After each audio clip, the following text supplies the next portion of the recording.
Welcome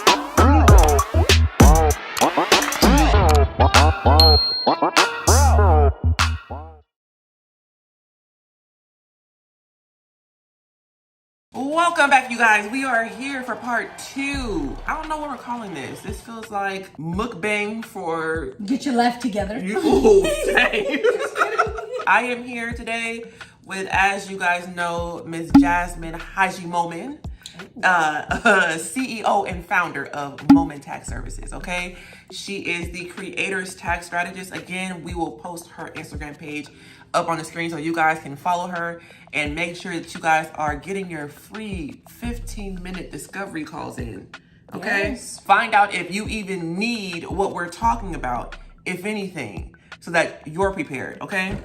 We are here as a part 2 to a first video that we did, and asking and answering questions, common questions for content creators when it comes to tax planning, tax preparing, accounting, when to do, why to do, all of the above, you know?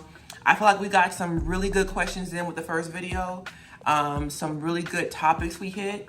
This video is gonna lean more towards the more mature content creator, the creators who are doing a little more on the business side. So I think where we left off on the last one, we were talking about LLCs, Schedule Cs, and you dipped in a little bit about the S Corps. Can you kind of differentiate for us the 3 of those again, the Schedule C, the LLC, and the S Corps? Yes. The S Corp. Yes. I want to make a note to say, of the 3 options you gave me to clarify, Schedule C is a form. Is a form. Whereas LLC and S Corporation is like a type of an entity. Okay. Right? So a Schedule C is a tax form that you fill out and file within your personal tax return. It's not a separate tax return. It's a Schedule C, which is a tax schedule included in your personal tax return. And you fill that out when you're an independent contractor. When you are a self-employed independent contractor, meaning a company is paying you as a self-employed individual independent contractor, meaning you're responsible for paying taxes. The company is not withholding taxes and the company is not paying taxes on your behalf. Company being Google AdSense? Yes. Stream Elements? Yes. Twitch. Patreon? Mediavine. Okay. Any company that sponsors Coca-Cola, anybody that sponsors you, in addition to any platforms that pay you. Okay. As long as they're paying you as an independent contractor and not as an employee. We talked about that in the last video. When you earn a net profit, meaning after your business expenses considered, after your travel expenses, your equipment expenses, your internet, your cell phone, your office space, after all those things are considered, if you have a profit of more than $50,000 in your business, I would suggest you start having the conversation about possibly restructuring yourself to an S corporation. What is S Corp? An S corporation is either an LLC or a regular C corporation that has elected to be taxed as an S corporation by the IRS. I want to say that again and I want to clarify. An LLC or a regular corporation has to take the election of an S corporation to be treated as an S corporation.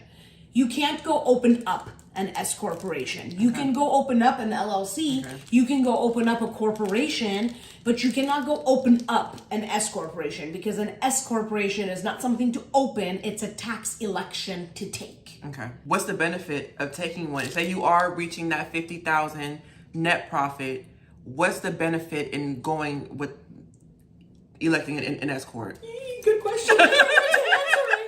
It allows you to diversify your income. Okay. And since we specifically said this video is going to be for people who probably want to watch it because they're here for part 2, I'm going to take the time to explain that. When you become an S corporation, you are now taking 1099 money, meaning independent contractor self-employment money that you would have been responsible to pay federal taxes, Social Security taxes, and Medicare taxes on, and you are able to take that 1099 money that is responsible for all these 3 taxes and convert it into now shareholder distributions and employee W-2 income. The shareholder distributions part of the type of the money that you take out of the two types of income, being W-2 income and distributions income that you take from your S corporation, the distributions part is not subject to the self-employment taxes, being Social Security and Medicare. Okay. If you made $100,000, back to our example in the last video, if you made $100,000 net profit in your content creation business, and you were a 1099 Schedule C, on that $100,000, you would pay 20 to 25% federal income tax. Okay. Being a single individual, not married, not kids. I'm not getting into, I'm not doing hypotheticals here. Right. Just $100,000, single person, you're going to pay something like 20 to 25% in taxes. I don't have the tax table memorized in my head right now, but that's the federal tax. Okay. In addition to that, because no company nor yourself have paid into Social Security or Medicare yet, you also have to pay another 15.3% on that income for Social Security and Medicare taxes. And that's not a choice. Not a choice. Okay. So when you make $100,000 as a self-employed individual 1099 contractor, there goes $35,000 in taxes on that 100K, because it was, let's say, 20% federal and 15% Social Security and Medicare tax. 20 and 15 is 35%. 35% of 100,000 is $35,000. Okay? Let's take that same example of $100,000 and have somebody earning it in an S corporation. Now, instead of having the whole $100,000 in profit be subject to federal taxes, Social Security taxes, and Medicare taxes, that $100,000 in profit, that person is going to take it as a W-2 employee of their own company. Okay. And that is a mandatory requirement of becoming an S corporation. You have to be on payroll receiving a reasonable salary based on what your company is earning. And then the second is you have to be earning distributions as a shareholder of your company. The shareholder distributions you receive are not subject to Social Security and Medicare tax at that 15.3% I calculated over here.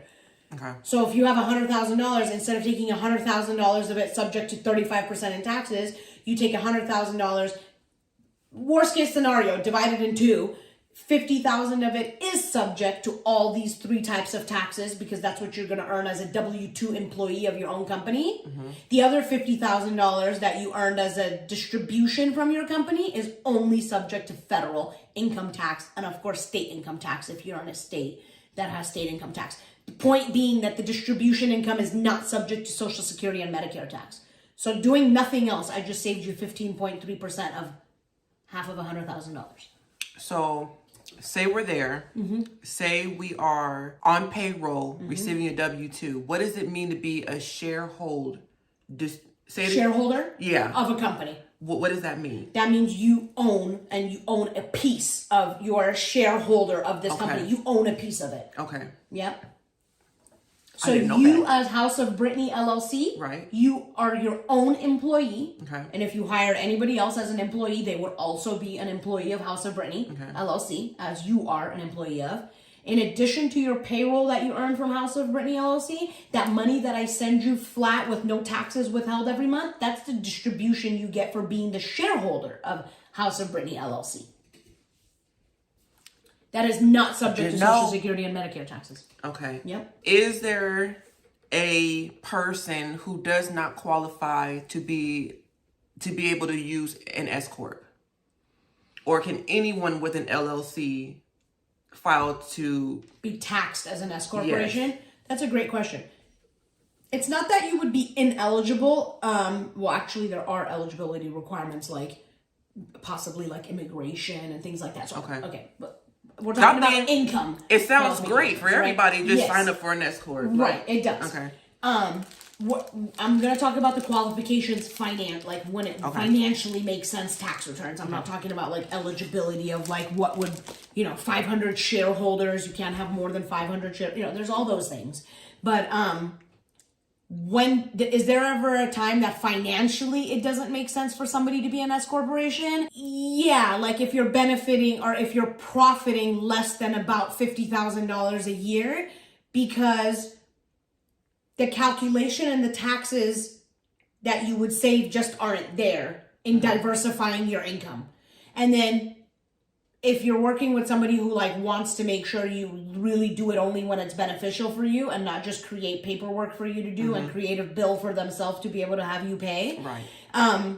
They would tell you that like when you become an S corporation, you, like I just got done saying, you have to run payroll. You have to have bookkeeping and accounting to be able to have quarterly financials, to be able to file quarterly taxes. You have to have someone administering your distributions. You need to file unlike the LLC that I said a second ago does not have to file its own separate tax return, an S corporation does have to file its own separate federal and state tax return. So that's like a $2,000 tax preparation bill.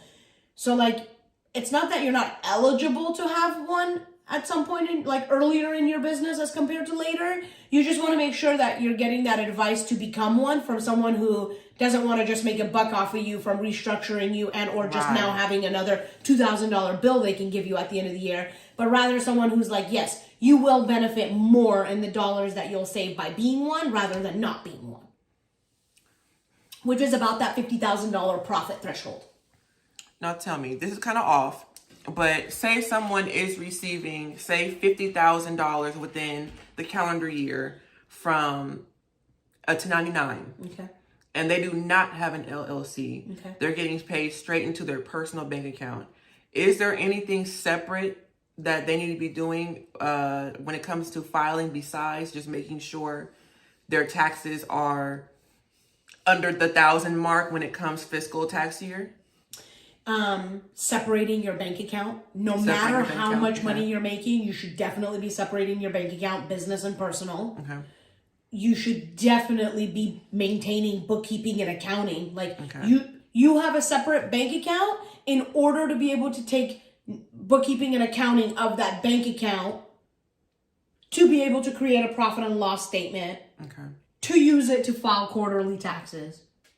To then use the 4 quarters of those financials to file annual taxes. It's really a one after another. Okay. You know what I mean? Like you gotta have it in order to do it the right way, especially if we're talking to the creators that are like seasoned enough to be talking about S corporations or profiting more than 50K and this kind of stuff. Like all of those legs are really important to the ultimate piece of the puzzle. Because like that's great that you might do bookkeeping, let's say for example. But if you're not using the bookkeeping to make any business decision, like you're not doing bookkeeping and accounting to analyze any information or data to make business decisions, or you're not taking the bookkeeping and accounting to file payroll, to file quarterly taxes, you know what I mean? So, okay, you have the bookkeeping and accounting, but you need to make sure you do quarterly taxes. You did quarterly taxes, you want to make sure you wrap up your financials to do really good end of year taxes. Okay. So yeah, it's like, it's all a thing to do together, and it all starts off by separating your bank account. Like I cannot stress enough, if you don't want to do anything else in your life, just separate the bank account. It will save you all the headache in the future. Like if you didn't even want to file taxes for 5 years, that's great. At least separate your business expenses and income during those 5 years. Okay. When you come back to it in 5 years, you will be so happy that you had separate business bank account. Okay. For the 5 years you didn't file taxes. Now, while we're on the subject of, you know, the people who are with an LLC, without an LLC, when it's time for creators that want to throw in merch,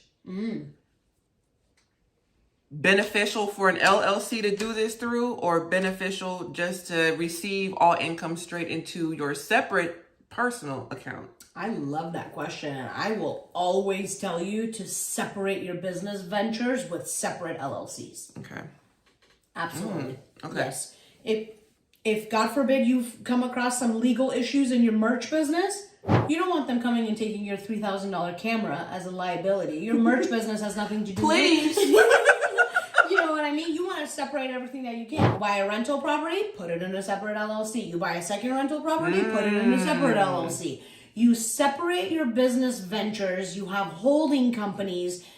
We can get into the nitty gritty of this, right? We can get into like separating all of your LLCs by the types of activities that you do that make sense to separate. Okay. I'm not talking about separating your Twitch income from your YouTube income. Like that's the same line of work. That's the same activity of work. Okay. But like when you're going to do merch, for example, You might want to be able to have merch be a separate leg of your overall business so that if Nike wants to come and buy your merch company or brand, you just sell off that piece rather than having to come and be like, wait a minute, Nike, let me separate out my profit and loss statement to figure out how much of my income was from merch and how much of it was this. And maybe it's not that complicated because the maintenance I do in my office already shows you everything separate anyway. For purposes of asset protection and selling and buying and all of this kind of stuff, you separate it so that it's just its own thing. Like I said, if God forbid you fumble and fall into a legal issue here, your merch and all your inventory is not subject of this situation. So absolutely separate it out. Separating out means you then also have a new separate bank account for that activity. You go get a bank account for that thing. All the income or expenses you have happening for that thing are now in a separate LLC bank account, happening totally separate from your income and transactions, from your streaming or from your, whatever else you might be doing. Is there a limit to how many LLCs you can have? Absolutely not. Oh, okay. Absolutely not. Okay.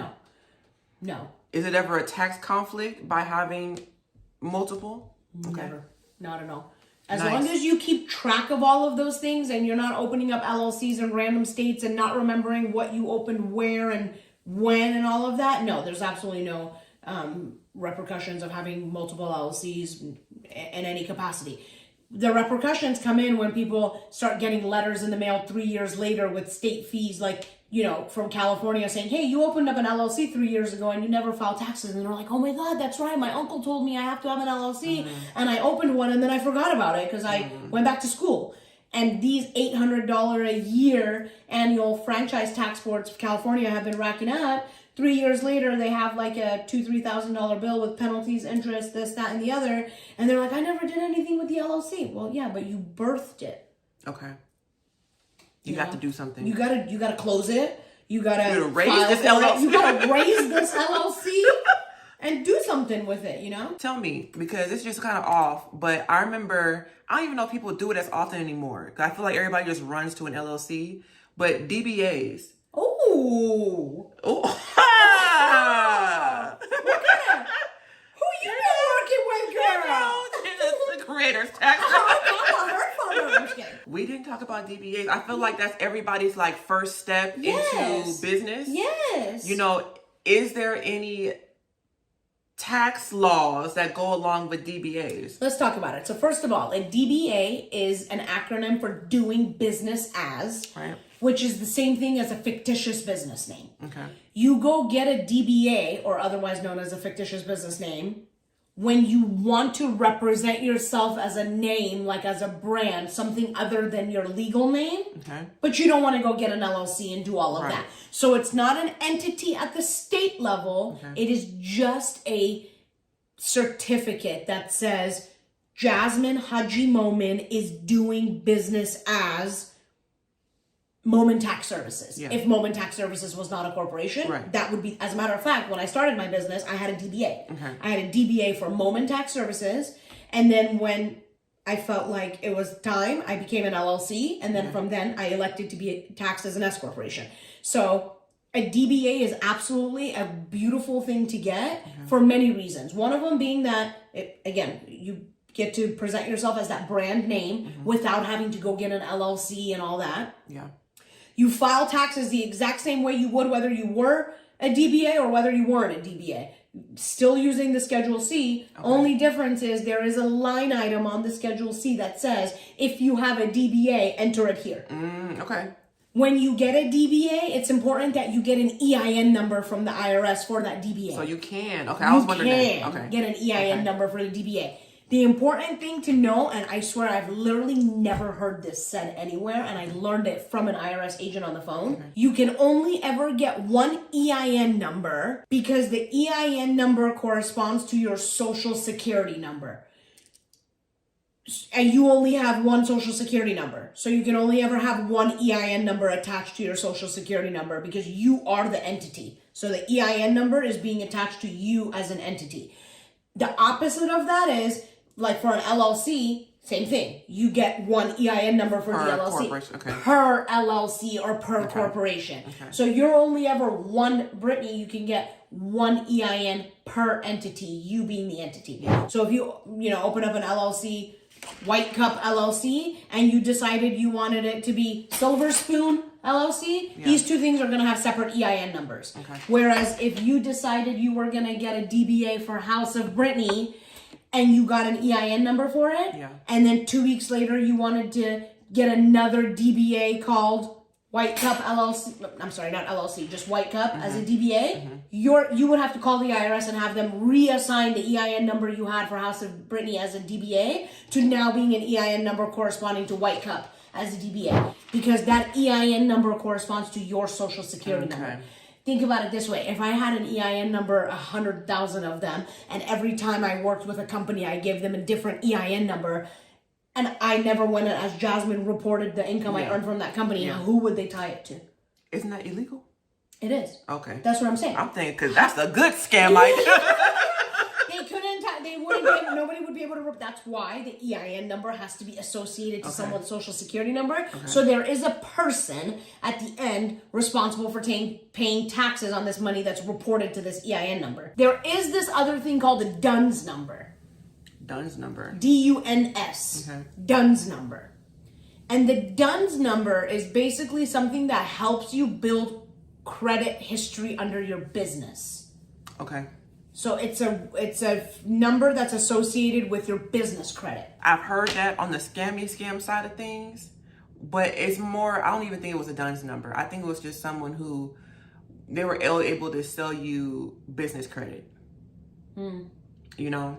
And even with that, I'd be wondering, like, off topic. And but this is such good stuff to talk about, because business credit, when you are when you are a creator of this capacity, you're talking about LLCs, you're talking about S corporations, now you're talking about merch, now we're talking about these things, and when you should be considering business credit, because if you want to, for example, have a merch line and you need $50,000 for sampling, for design, for all of this kind of stuff, if your LLC or S corporation has been having income, been reporting taxes, building credit, has a DUNS number, so on and so forth, you can take that to a bank and get a business line of credit and then go start your merch line. When you do that though, is your actual social, because what if I'm like walking in like with a 400 credit score on my personal side, but I'm bringing in my business EIN to apply for a loan? Do they connect the dots and be like, oh, nah, you got 13 evictions on your credit card? That's... 13? Different states? Same state? It's rough out here. It seems like it's rough out here. So yes, and in some cases, yes and no. In some cases, in a lot of cases, especially if the LLC is new, corporation is new, it doesn't have tax filing years under its belt, it doesn't have a DUNS number, so it doesn't have a business credit card. Like, we could back up for a minute, and when I was saying you get an LLC, you go open up a separate business bank account, at that time you should also be applying for a new business credit card specifically for that LLC. Yes, your credit is going to get taken into consideration because you will always be the guarantor. But you will do that to start building the credit for the business until the business has reported enough income and has tax returns under its belt to where now you can take those things as evidence of business to the bank and say, hey, I'm trying to get a loan under this business, even though I personally don't qualify.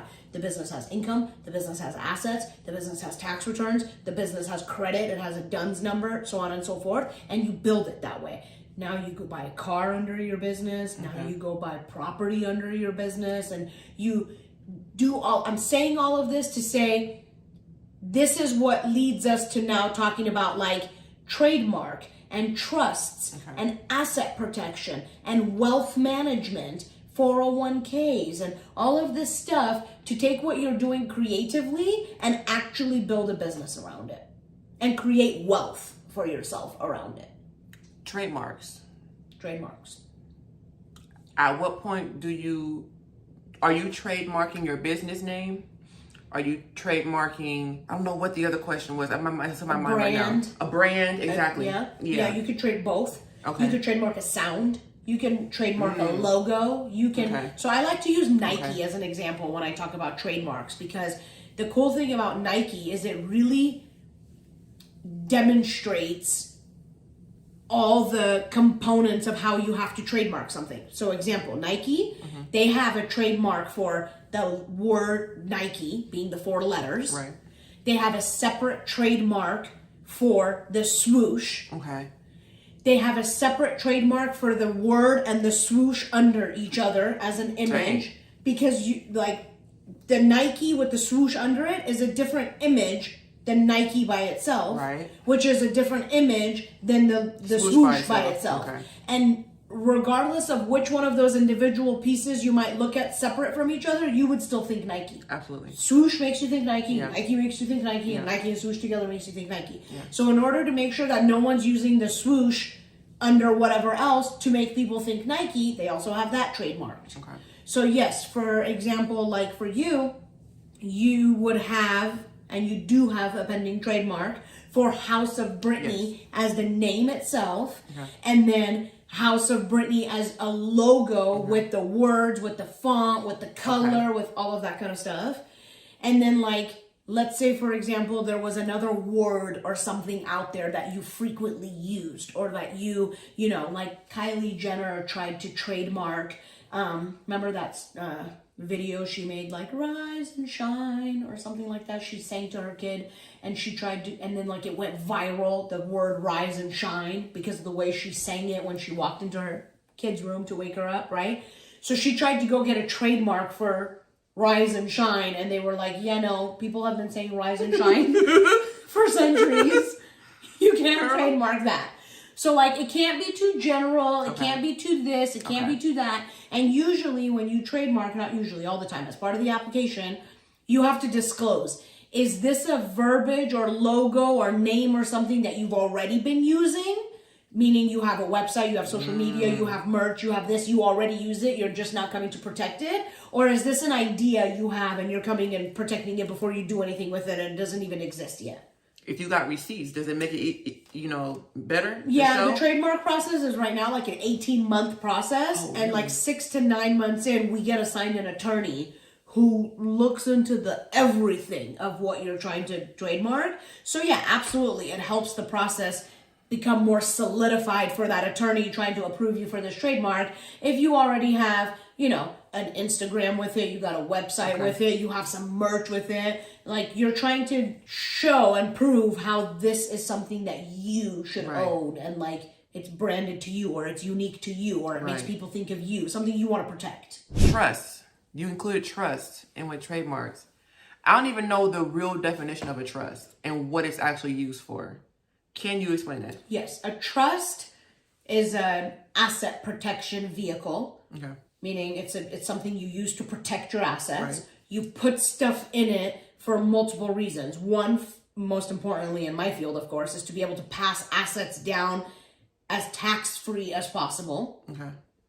And then 2, so that you can even further protect yourself from liabilities and things like that. Outside of tax, inside of tax. So, like what we're going to have established for you here real soon, as soon as documents are finalized, is that you have a trust here. You are the trustee of the trust. Okay. You're not the beneficiary of it. You're just the manager of it. Okay. Your daughter is the beneficiary of that trust. And everything you own is in that trust. Okay. Your house, your business, your cars, your everything.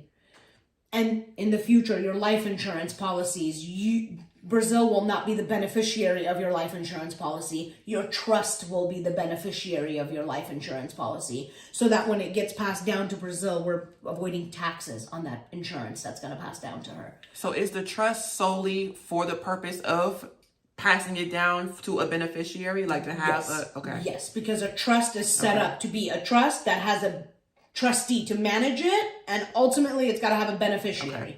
Okay. So yes, it's used to separate you from liability, because now you don't own, like I'll say, for example, just to make this a little bit more personal along with you. In my family, my mom's house is in a trust. Okay. And then there's me, my sister, and my brother.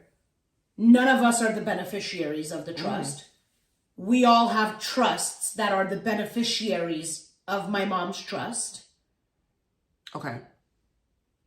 All of the assets are within our trust, and then our kids are the beneficiaries of those trusts. So the kids is trickling down from generations.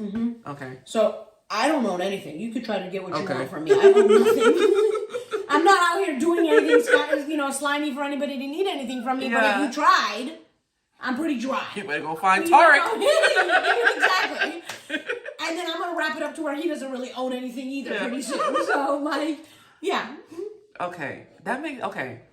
I had a clue that that's what a trust was. I just didn't know if a trust served another purpose besides. That other purpose that it serves is exactly what I said in the goal to avoid what's called probate. Okay. Which is the process of the government stepping in to handle what's being passed down to you. So if God forbid you own a house and you passed away and you have $50,000 in your bank account, everyone's like, well, duh, that would be her daughter's. Yeah. Well, no, not really. By the time it goes through government, by the time it goes through what's called probate, by the time it gets passed down to her, damn near 30-40% of some wealth is taken through probate fees. Not to mention it's like a year or two, take years in process. So when you put a trust in place, it's a done deal. There's a notarized trust that says if I die today, tomorrow you own everything. So say that there is $200 sitting in your account. Yes. And God forbid you pass away. If there's no trust set in place and there's no will, it automatically goes through probate no matter what? It has to go through probate? Yeah, like for $200, there's some limits and stuff. Like it really depends on what kind of authorizations are in place. Okay. But really what you said is exactly on point. If there's no wills in place and there's no trusts in place and there is no next of kin already established in each one of these accounts that you might have, then it has to go through probate. And I'm saying that because, for example, like my uncle just passed away a few months ago this year. May God rest his soul in peace. Yes. And while he was in the hospital, still within like a day or two before he passed, I hurried up and got a power of attorney. Problem with having a power of attorney is that a power of attorney is dead when you're dead. It does not live past you. Wow. A trust lives past you. I didn't know that. A will lives past you only to say who gets what. Okay. It doesn't live to say who gets what. But a trust does. So you can say, I have $500,000 in this trust, but Brazil can only get it under circumstance 1, 2, 3, 4. She has to use it for school. She has to be 18. She can use 10,000 of it for a down payment. She can use 100,000 of it for a house, this, that, and the other. Yeah. You can outline how you want things to happen. That's why they say a trust is something that lives beyond you. Okay. A will just says, I want this person to get this. You have no control over what they do with it beyond them getting it. Okay. That's interesting. Okay. So you really got to have both. You want to have a will and you want to have a trust. Because, like I said, a will say who gets what, but it doesn't give any who, what, when, where, what, why. Since we're in the world of assets, can we go into asset protection? Yes. Okay. I feel like a trust is a form of asset protection. Are there other options? Exactly. Yeah, absolutely. Well, like what we've been talking about this whole time, becoming an LLC, becoming a corporation, those are all forms of asset protection because you are structuring yourself in such a way that you're protecting your assets. Okay. So yes, overall structuring of LLCs, corporations, trusts, these are all entities. A trust also has an EIN number. When you go form a trust, you go get an EIN number from the IRS, and it has to file tax returns when there's activity in it, just like a person. Okay. Same as an LLC, same as a corporation. But I would say asset protection, more than it being like a thing, like one thing, I should say, more than it being just like one thing, it's really like a lifestyle and overall structuring of everything you're building and like constantly moving pieces based on what you're adding and not adding to make sure this overall puzzle picture is structured in the best way possible. Life changes can change that. You have a baby, you, God forbid, lose a baby, you move, Yeah. Some people have corporations and assets outside of the country. Okay. So, there's a lot that can go into that. Going from the assets that you have, structuring into wealth management and also into like 401ks. I know I've talked to you that the scary thing for me about content creation is that I'll say content creation without a W-2 employment attached to me right now. If y'all have not known, I did quit my job once I started making a profit from content creation. So, but it was not an easy decision because of the fact that with content creation, I say this a lot, I don't see old content creators.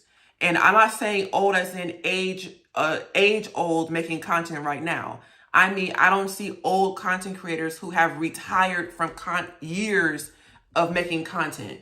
Like, we are in the realm of people maybe like 10, 15 years making content.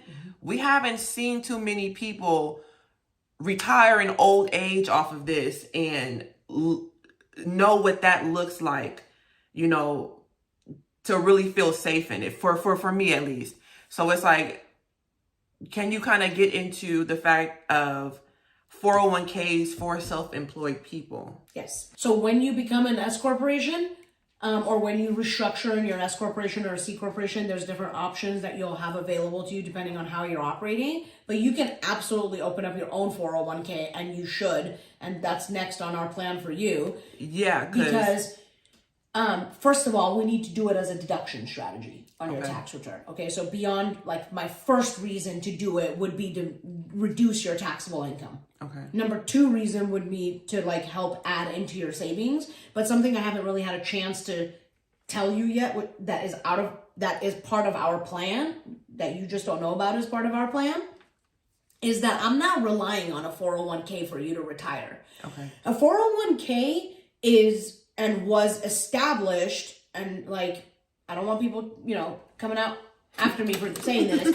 but a 401k is merely you taking your money and putting it in this account where it's used to invest in the stock market and NASDAQ and all of this kind of stuff, and hopefully get you a return on your money and that money that you put in your 401k, and maybe not, maybe yes, maybe not, but they say based on annual returns to 7 to 9%, your money should grow to XYZ by the time you're this age. I mean, we could do that all on our own by just having really good asset protection, good bookkeeping, good accounting, good tax strategy, good all of it. I'm not discounting it. I'm not saying we are doing it, but it is not my retirement plan for you. Yes, it's a tax deduction plan, part of the plan we have for you to reduce your taxes and to store away money and to have that safety of a retirement in the future, just to have it. But it is not my end all be all retirement plan for you. My retirement plan for you is you creating and becoming bigger and more in what you're doing so that we have more to work with in building assets and wealth management for you, not necessarily from a guaranteed 401k that is not really guaranteed anyway. By any means, it's not guaranteed. I think that's just, the concept is scary when you don't know any different. Yeah, absolutely. So it's trusting self-employment is its own, it's trusting yourself that you're going to do enough for now, you're going to do enough for next month, and you're going to keep doing enough for your 60s and 70s. And the amount with inflation, the amount of money you need 40 years from now for retirement is much more than you need right now if you were retiring. If you were 70-something retiring right now, let's say, for example, you need $1 million. Yeah. In 40 years at 70, you need way more than $1 million to retire with the rate inflation is going. So I feel like as an entrepreneur, the same way you bet on yourself for everything else, I'm not willing to bet on a 401k system to make sure that I'm eating and have a roof over my head at 70-something years old. I'm establishing that stuff now. And sure, I'll take advantage of that thing you have there if it makes sense for me to, because it helps me save some money, but I'm not doing it to rely on you to feed me and shelter me and clothe me when I'm 70. Question. Because I've seen this on social media, and the girl who was talking about it got a lot of hits on her video, but she was basically saying, and this is about, going when you're self-employed as a content creator, going in to purchase a home. Oh my God. And so it's like, but she was giving the tip of, instead of taking your business EIN, going in as a business trying to purchase a home, to basically go, now that I know, going in as an S corp because you're paying yourself and using your W-2s, because purchasing a home, she was saying, as a self-employed person, is so much harder and requires so much more than a W-2 person. Definitely, 100%. Okay. And that's because a W-2 person, it's like bogus, but this is the prime understanding behind it. It's guaranteed income. You have a job. It's secured. Well, it's really not, because you could get fired tomorrow. Right? Right. So it's easier because the bank is like, oh, my money is more secure that I'm lending this person to buy a house because I am giving them a loan off of their income. Like, that is established, that's guaranteed, that's so on and so forth. When you're an independent contractor, or when you're independent, like creator, for example, and you're going to the bank, your deductions, first of all, you're probably taking enough deductions where it's reducing your income down to almost nothing, where like you're not even qualified for income. Okay. Right? So you might be making $200,000 a year in content creation, but if you're taking $150,000 in deductions or $100,000 in deductions, now you're only left with this net profit. The net profit is not going to be enough to get you a home loan in more cases than not.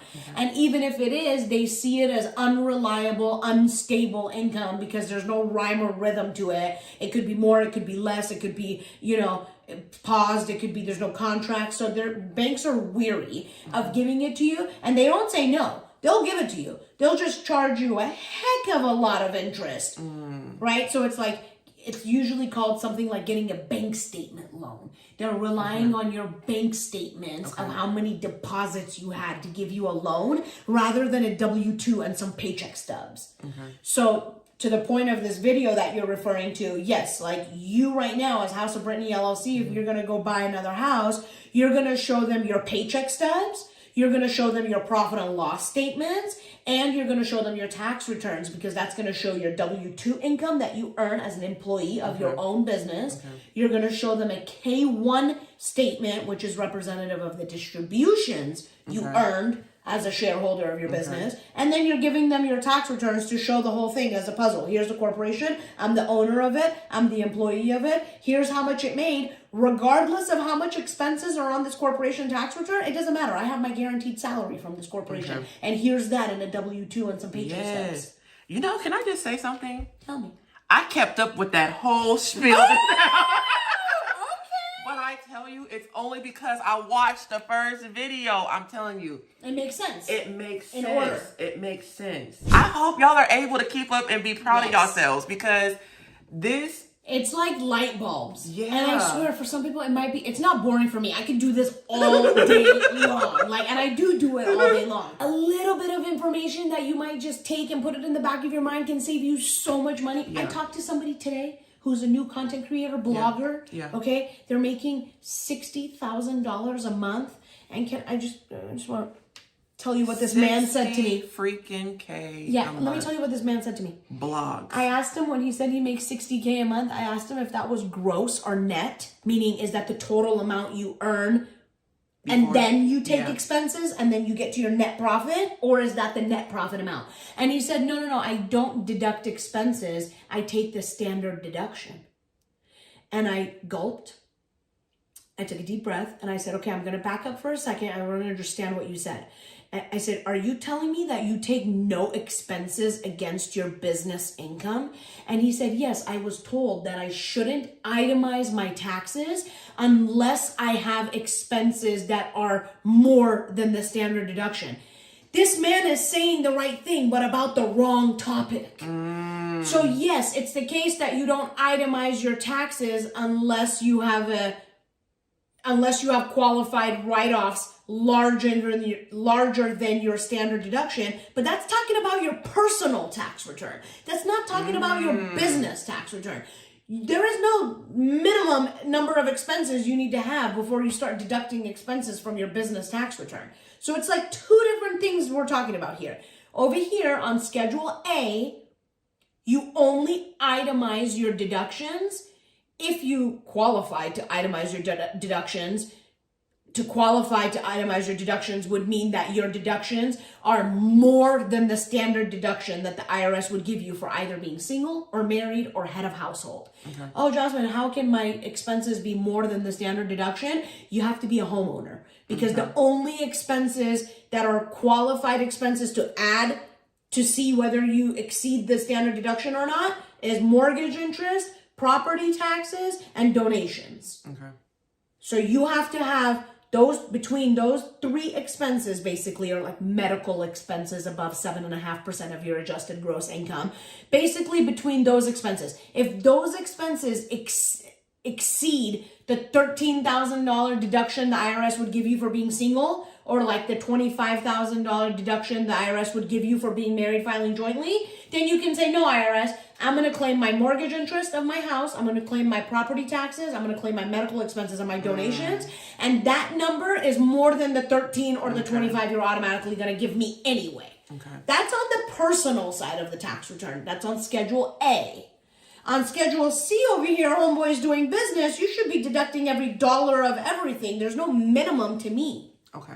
Those are two different kinds of itemizing we're talking about. And I cannot tell you enough how many creators will say, I don't itemize my expenses because I don't have expenses that meet the standard deduction or that exceed the standard deduction. And I'm like, you guys, that's not what that is about. Okay. Totally two different things. You're leaving so much money on the table by just not understanding that itemizing your business deductions means something totally different than itemizing your personal tax deduction. Now, can you break this down for me? Because I feel like I got stuck on the doodle train for a second. Okay.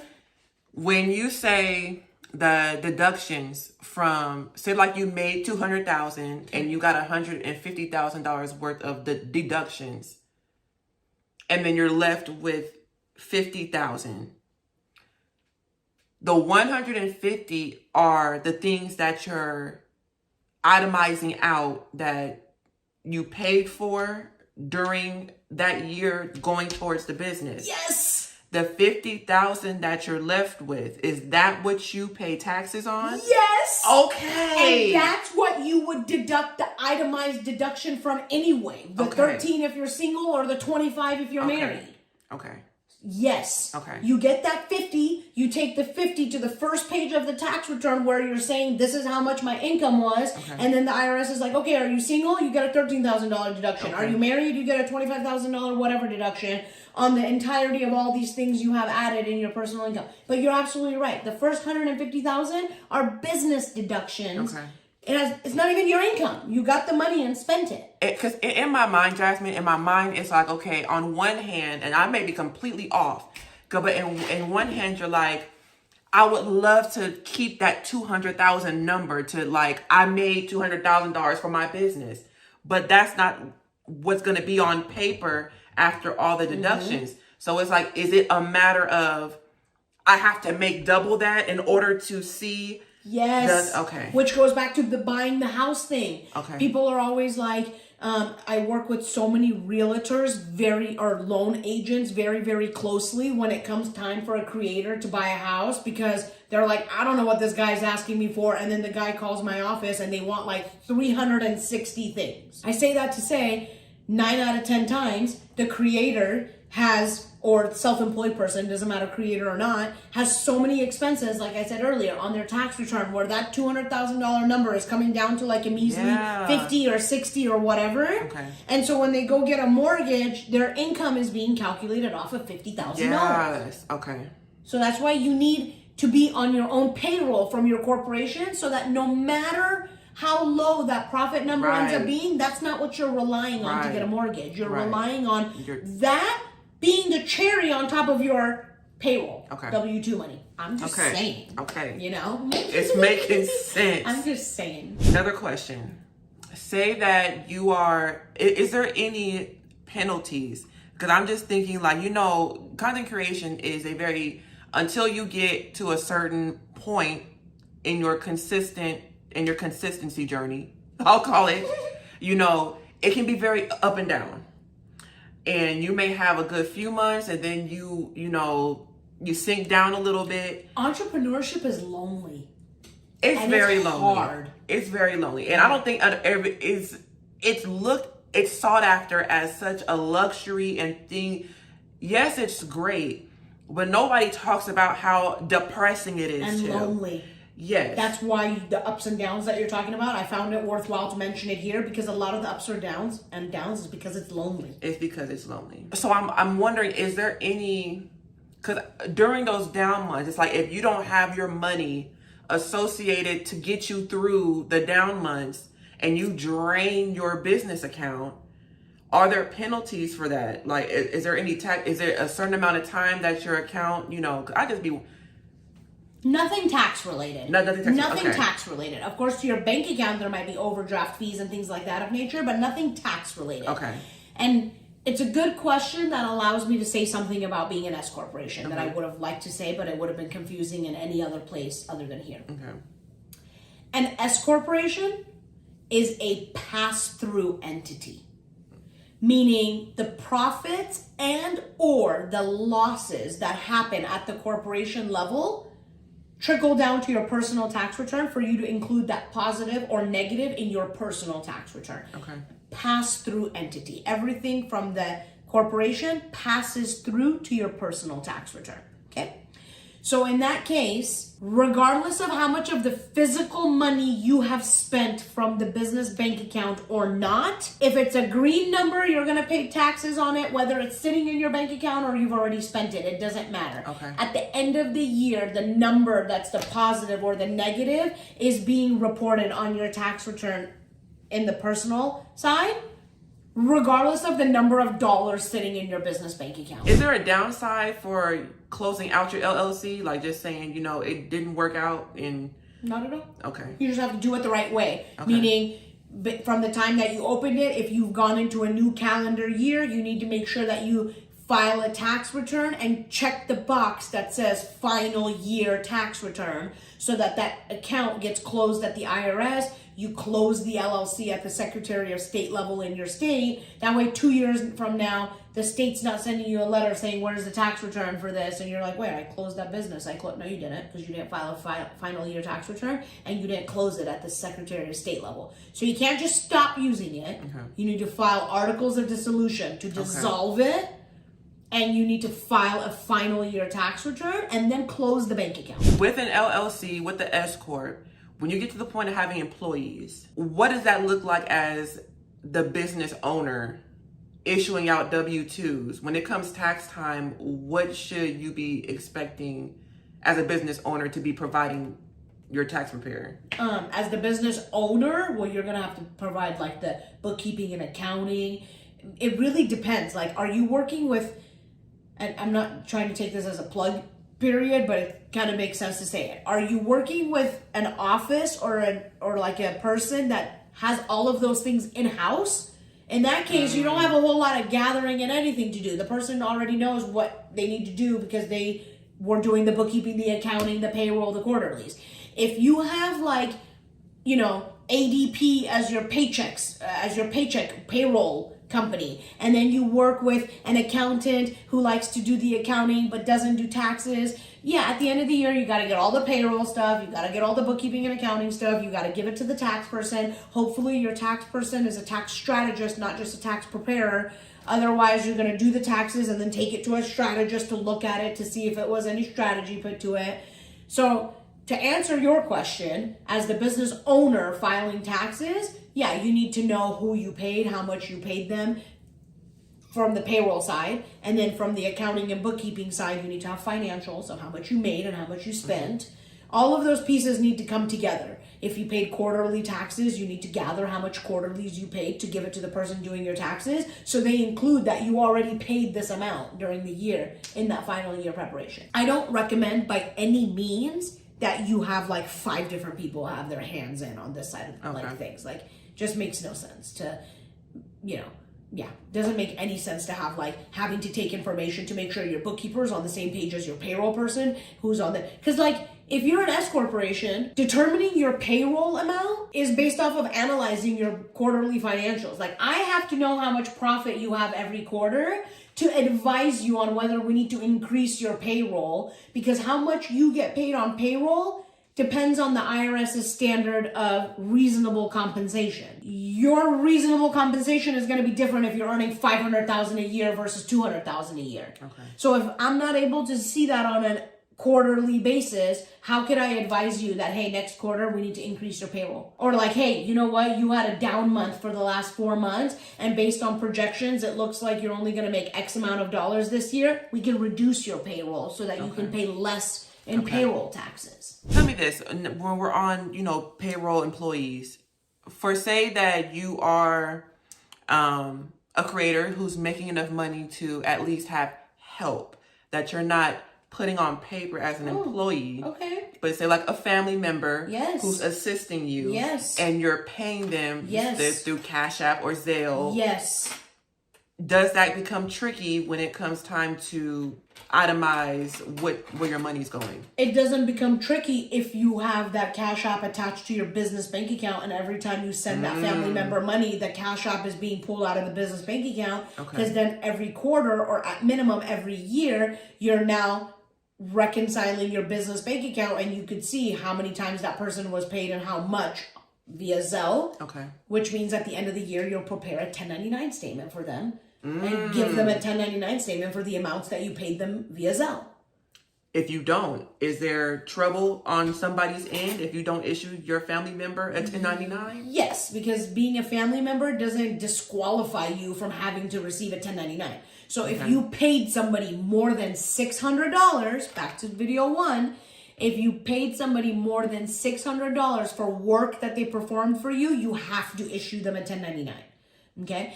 And here's a misconception on that. A lot of creators that we work with and talk to are like, hey, they have a family budget, and they, 10% of their money that goes to this, that, and the other. And then when at the end of the year, I'm like, hey, I need to issue 1099s. Who's this person? What did they do for you? Who's this person? What did they do for you? They're like, oh, that's my sister and let's say my cousin, for example, whatever the case might be. And they're like, oh, maybe I shouldn't 1099 them because this, that, and the other. A lot of times when I explain to this person that hey, 1099ing them doesn't have to be a bad thing. You paid them $2,000. I'm sure that if they have the basic of the basic business expenses that they incurred in order to generate this $2,000 revenue from you, we can wipe 90% of the tax liability they have from that $2,000 1099 you'd give them anyway. It's a win-win situation for everybody, because you paying taxes on that $2,000 instead of 1099ing it to the other person, I can almost bet you're going to pay way more taxes because you fall into a much higher tax bracket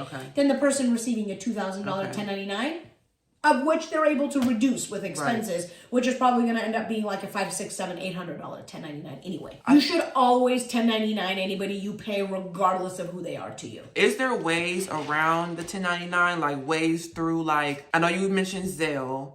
I know Cash App started the whole, Zelle is the only one that's not mandating Okay. And I'll tell you why. Zelle is merely a transferring mechanism. Zelle is not holding the money. So they are not fitting of the IRS's definition of a holding bank. Like Venmo, when you send money, it takes 1 to 3 business days to get to your account because they're receiving the money, they're holding the money. Once they have verification that the money is in your account, then they send it out and clear it to the next person. Unless you're paying that fee where they do the instant thing. Now they're lending you money. Both of those things makes them eligible or required, let's say, for having to issue you a 1099 when they barter more than $600 in money for you. Zelle is merely a transferring mechanism. They're not holding your money. So they're not considered to be a trust account holding and moving money that would need to issue a 1099. You're right. I've never paid a processing fee for Zelle. Yes. Yeah. Exactly. But you want to, I don't want whether you issue a 1099 or not issue a 1099 to be dependent on whether you're going to get caught or the person is going to get caught, meaning Cash App doesn't make you or Zelle makes you or this, that, and the other. You should be doing it because if you don't, you're paying taxes on that money that the person made. And you're going to pay way more taxes than they would because you probably fall into a larger tax bracket than they did. We've been trying to do this video for how many years? I know. But it's almost good. Perfect timing. It is. Because it's great timing. It's like, I wouldn't have had these questions when we were thinking about doing it. I know. So it's, I know.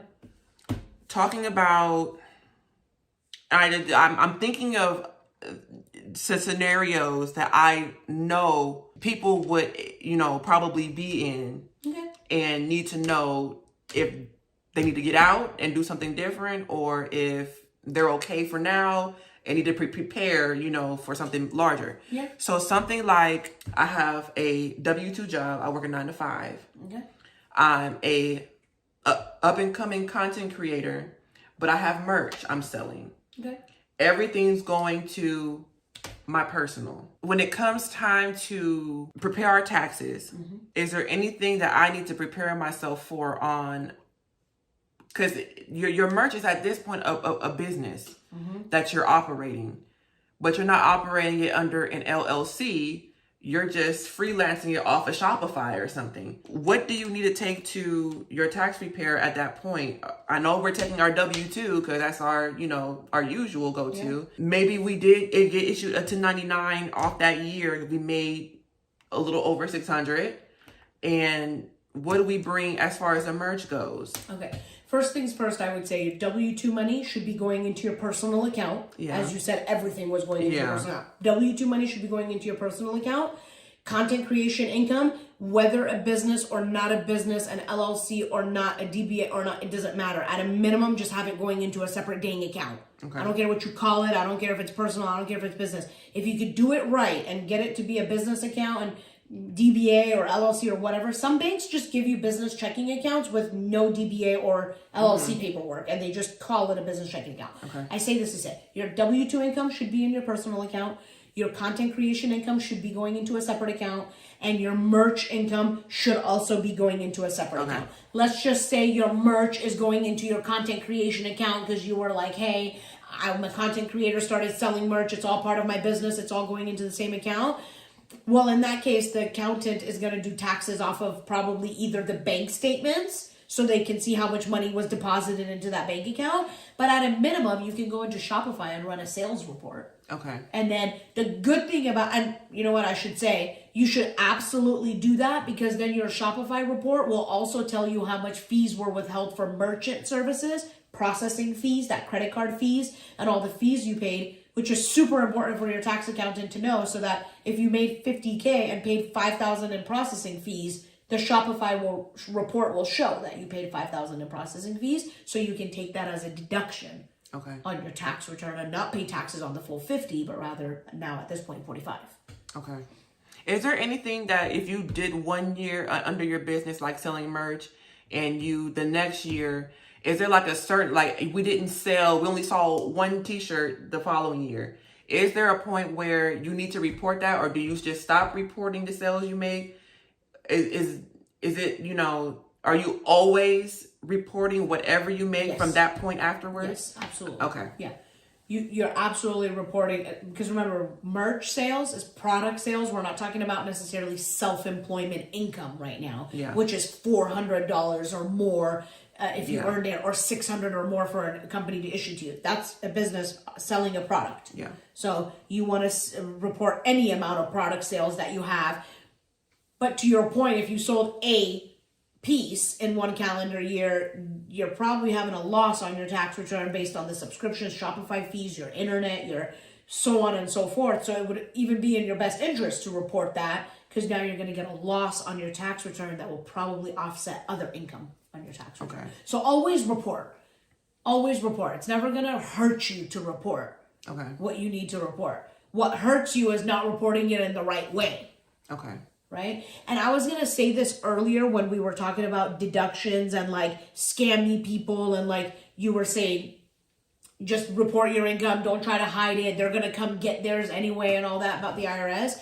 I didn't want to interrupt you, but I was going to say at that time, honestly, if you just either you know or you work with a tax strategist that just knows tax strategy and tax law, you really don't need to bamboozle anybody to save money on taxes. I swear. You don't need to claim all 10 of them kids. You don't need to claim all 10 of them. I have done people's tax returns where the husband dropped off the tax return documents for me to prepare. I did the tax return. I went back and I had clarified with the husband, like, do you have any kids? Or I think it was like the wife. Do you guys have any kids? No. Okay, I dropped off the tax return. Oh, my husband's going to come and pick up the taxes when you're done. No problem. I come back and I tell him the refund amount and he's like, why is it only like, I don't know, $2,000? We normally get $8,000. And I'm like, why do you normally get $8,000? There's no dependents, there's no kids. You overpaid by $2,000. That's why you're getting $2,000 back. And he's like, no kids. Who told you there's no kids? There's 2 kids. And I was like, oh, I asked your wife when she came in if there were any kids or dependents. She said no. And he goes, oh, she don't know. She doesn't know. I'm normally the one that does the taxes. I handle that. And he takes it out and he points out to me that in his like 2 years prior to tax return, there was 2 kids. I asked him who the kids were, and I swear I can't even make this up. He said his old tax accountant had spare dependents who he didn't find, who the previous tax accountant decided were not eligible dependents of their own parents' tax return because they weren't going to benefit that parent they made too much money, so having a dependent on their tax return didn't benefit them. Are they selling them? So he literally would just leave those kids off of the parents' tax returns because it would be neither here, neither there for them to have it on there. And since that social security number has now not been used to file a tax return, he would put those kids on other people's tax returns that could benefit from having kids on their tax return. Like, what on God's green earth? I'm telling you, that's where them 10 kids be coming from. That's where them 10 kids be coming from. I have seen the craziest things that I'm just like... But it's like, did you call the police when you found that out? No. That's why I'm like, you're not going to get, you know. I am here to, okay, I have a politics, philosophy, and law degree from USC, although I don't practice as an attorney. A tax strategist and someone representing you in taxes is the same thing. I am working to solidify your deductions on your tax return to be ordinary, necessary, and reasonable. So I'm not here to get, I'm here to work with you to get you out of the things that you might have gotten yourself into, or if you haven't gotten into them, then to keep you from getting into them. Right. And like I said in our first episode, if I came across something on your tax return when you come to me as a new client and I'm reviewing your prior year stuff, if I see something on there endangering and troubling to you that you should file an amended tax return and change, I will tell you that. But like I said in the last video, if it's a matter of like 5 miles that were claimed that shouldn't have been, or 5 miles that weren't claimed that should have been, you're not amending a tax return for that. You're just going to do better moving forward. I really hope you guys are enjoying this little series we got here and really getting an understanding of what it is to be a self-employed creator on the financial side. We have very much covered quite a bit of topics. Please feel free to go back and rewatch. I know a lot of questions were asked and a lot of things were talked about. But I feel like it's important. I feel like it's important on both aspects, for the creator just starting out, even for the creator who's been creating for a much longer period of time. And I know we always have questions. So if you guys have more questions that we did not hit a topic of, please make sure you guys are putting them down in the comment section so we can answer those for you in another video. Make sure you guys are following Jasmine. Make sure you guys are following Jasmine, the creator's tax strategist, on Instagram. Make sure you follow. Again, Jasmine does free 15-minute discovery calls. Her and her team does free discovery calls. So please utilize it. If you are unsure, there's no dumb question that you can ask them over there. So please make sure you guys are utilizing what's available to you. Jasmine also has a course for taxes and accounting for creators that you can also dabble in on her website for. So if you need something that you can tangibly go back, look over, reread, make sure you guys are doing it. You can watch. There's 5 modules on the most important things that we talked about in our 2 videos. Talk about it. That I know they're going to have questions on. quarterly taxes, what are my deductions, do I have to be an LLC, when do I become an LLC, all the things that we talked about are in 5 modules along with tax tables, spreadsheets, calculators, tools, all of the above. Don't let this opportunity pass you by. Thank you, Jasmine. You're most we welcome. have been sitting at this table eating this food that we about to pile in the refrigerator. But you know, I feel like we have done a good deed for the day. It was great. It was great. Absolutely great. I hope you guys enjoyed the content. If you find it to be a little bit boring, hopefully the giggles and the food and things like that made it better. But I cannot stress enough to you how important it is for you to just put these little ideas in your head now, and then little by little, as you have the capacity to, expand your knowledge on each one of these little areas. Absolutely. I'm telling y'all, whether you like it or not, this world of content creation, self-employment, you're going to run into something eventually. Yes. Okay? You want to grow, you want to get bigger, you want to make more money, you going to need to learn some tax strategies. So make sure you guys are taking advantage of it. I love you guys. We'll see you in the next one. Bye. Bye.